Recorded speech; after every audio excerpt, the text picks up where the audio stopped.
Joe Perry. So it's like, it's like walk this way or whatever. And you're like, I got to figure out how to do that. For me, it was really Brent. And there was another fingering thing that I had wrong. It was that's how I had it. But like Brent was playing it. Right.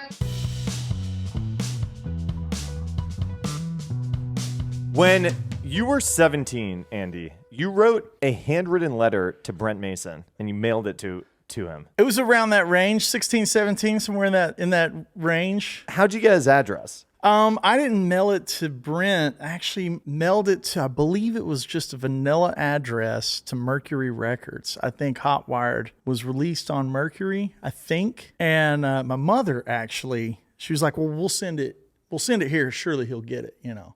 So it just went to out. It's like putting the letter into the bottle and throwing it out into the water. And so not long after that, I got the return letter that was, I could tell it was by him because, I mean, even 16, 17-year-old kid could tell it was him because there was like a whiteout mark on the date where he had a typo. You know, back then, this is pre-cell phone. Wait, but couldn't that have been a secretary who just whited it out? I mean, and, if you know Brent, the vernacular and the whole thing, like I didn't know him at the time, but becoming a friend with him now, it's like, yeah, this obviously checks out. This is Brent, you know.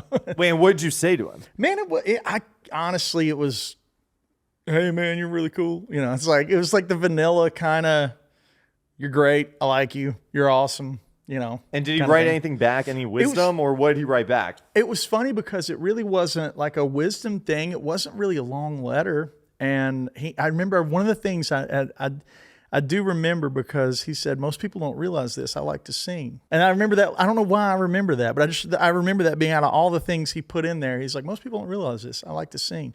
And so obviously getting older and going to see him at 3rd and Lindsley and stuff like that, you know, he sings a lot on those gigs. Yeah. You know, and I mean, he's got a great voice, and I mean, you know, it was just, I don't know why that detail sticks out to me. What was the record? It was a Mark O'Connor record. Yeah.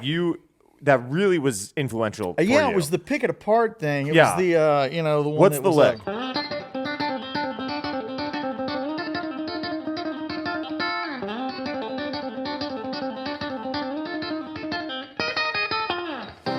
Why did you love that?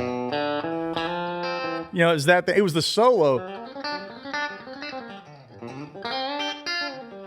I can't remember it all. I can't remember it all.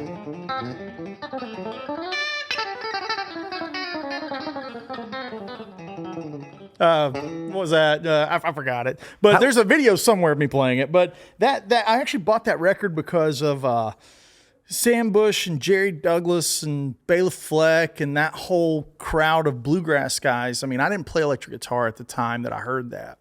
And I bought it because that record had a song called Granny White Special on it. And it was like Sam and Jerry and, you know, doing the Omega mutant level bluegrass. Yeah, right. That's what I was into. Yeah. Specifically that squad of guys. You know, a lot of bluegrass fans that are going to watch this will know it as like the Strength in Numbers guys, right? What do you mean? Like the guys who play with a lot of other guys? No. It was actually, it was like a tour, and so it was like called Strength in Numbers. Oh, okay. And all of those guys were on Mark O'Connor's Nashville Cats record. And, you know, again, the lineup was Fleck on banjo, you know, like most of the time be like Roy Husky Jr.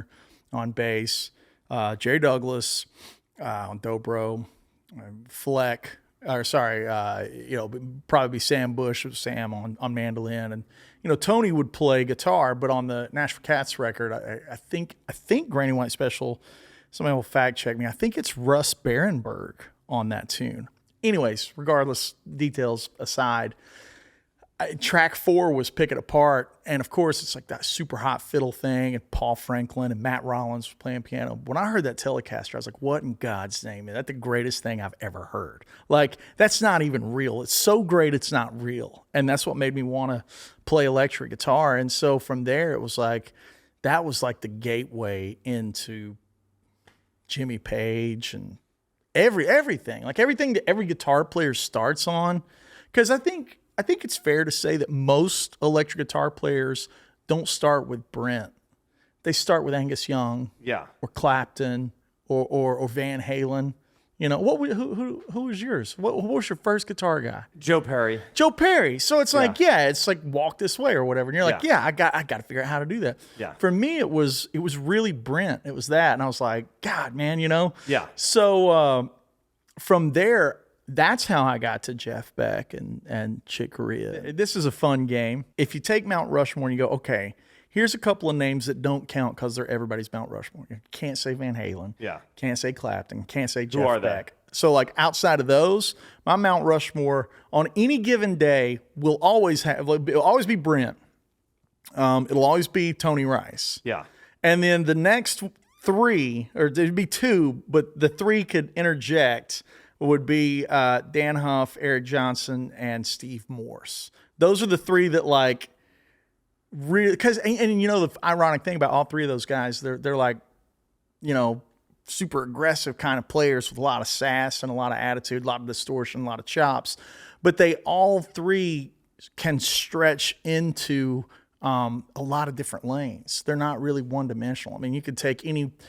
That's actually a jam I would love to see. Would be EJ, Steve Morse, and Huff just play a tune together because they all have such a high level of technical proficiency. They're all three tone guys. Like they all three have a really great sound. You know, because a lot of times chops guys, the tone's not as great as like you compare it to like freaking Huff. You know, it's like Huff sounds great on everything. Yeah.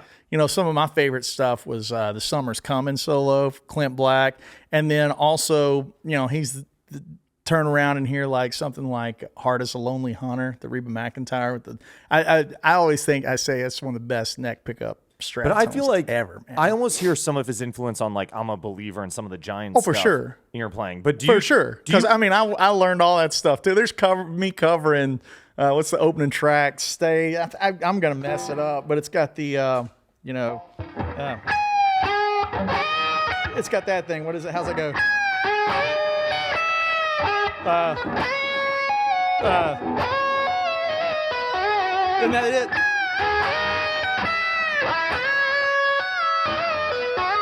It's got that thing in it or whatever. Yeah, I mean, like I learned all that stuff. Wait, so how did you? So you're learning this Brent Mason solo at 17.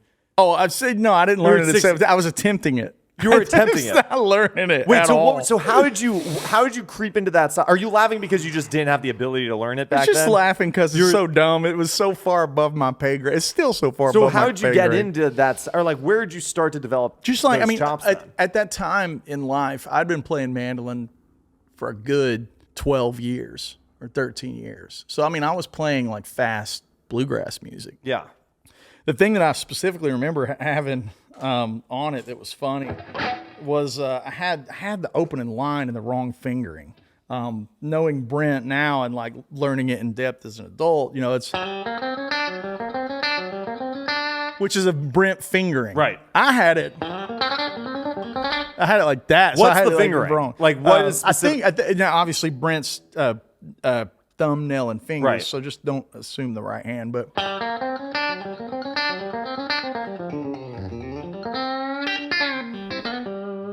And the versus hardest what? part, How I had it like, I had it something like that. So he was playing on higher strings, basically. It was like taking it across 3-string set instead of a 2-string set.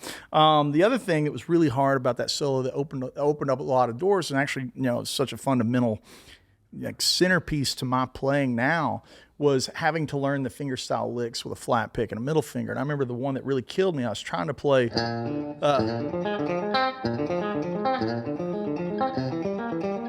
That line, and I could play it at a jog. You know, I could play it there,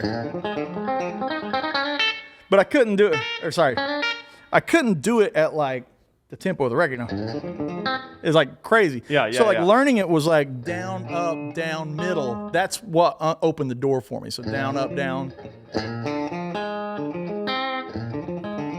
In the right hand. So what was the moment when you got it? Like how would you figure this stuff out? Like were you slowing it down somehow, or were you just I had one of those red Tascam things that would like hold the CD in place, but you had to like ignore all of the jittering. Yeah.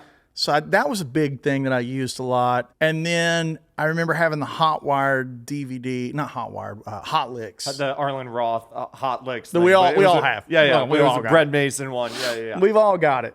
And I remember watching him on that one, and there was another fingering thing that I had wrong. It was that's how I had it, playing it like a bluegrass kid. Right. Because these are bluegrass lines. You know, but like Brent was playing it, Right. you know, that thing. So it was like, Which sounds so much more like it. you know, learning it the right way. The Hot Wired. Yeah, yeah. Or whatever it goes to, right? But I mean, dude, I was living and breathing that stuff. And in the same day, I'd be working on Cliffs of Dover or Too Many Notes or Stress Fest or any of those Steve Morse tunes. And I'd also be working on the Van Halen stuff, you know, like whatever. I mean, I just felt like somebody had just handed me like the ultimate video game where it was like, you can go anywhere and do anything.